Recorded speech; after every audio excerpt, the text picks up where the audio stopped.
sorry," he said easily. "You're a nice distraction." She turned around and leaned against the wall, deliberately easing her gaze up and down his body. He grinned unabashedly. "There's nothing wrong with a little distraction every now and then," she said softly. "I've always wanted to know what kind of tools you construction workers carried in your tool belt. Are you all talk?" She thought he was a construction worker? Well, he was dressed in jeans and a work shirt. "That depends on what kind of tools you're looking for," he said in a husky voice as he stepped closer towards her. Lifting her chin, she smiled coyly at him. "I've always had a thing for a man in a hard hat. Come by my room later tonight, and I'll show you every hard thing I have." When he was a few inches from her, she tossed back her head and laughed. "God, you men are so easy." The doors opened, and she nimbly stepped outside. "Have a nice day. I hope you looked your fill." He stood in the elevator for a moment, stunned.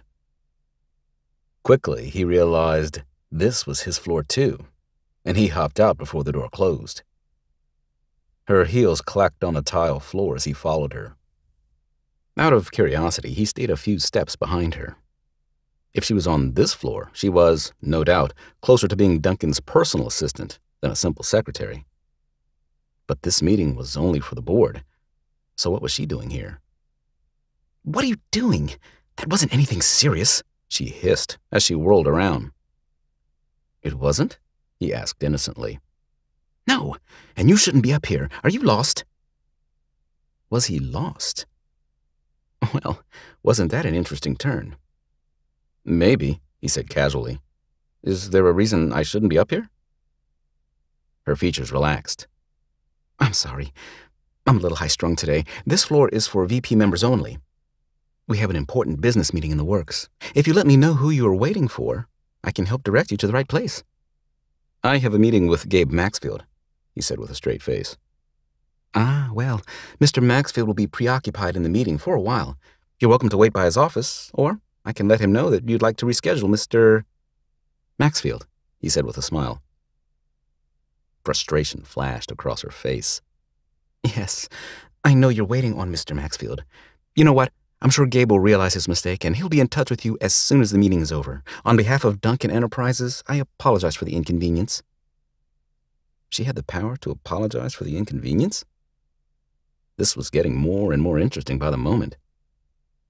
She flashed him a small smile before spinning on her heels and moving faster. She must have realized that she was late. At the end of the corridor, she pushed aside the glass doors.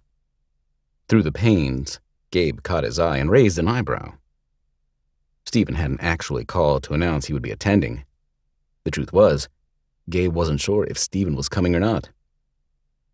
The woman rounded on him. "I thought I made it clear. This is a private meeting," she said, as she slapped her hands on his chest. "Is it now? And you're invited to this private meeting?" he asked as he cocked his head. "Of course I'm invited," she snapped. "I'm Angelia Lopez, the senior VP of the company. Do I need to call security?" Surprised, his eyes looked back up to Gabe. Everyone was staring at them. "Of course you are," he agreed, with obvious reluctance.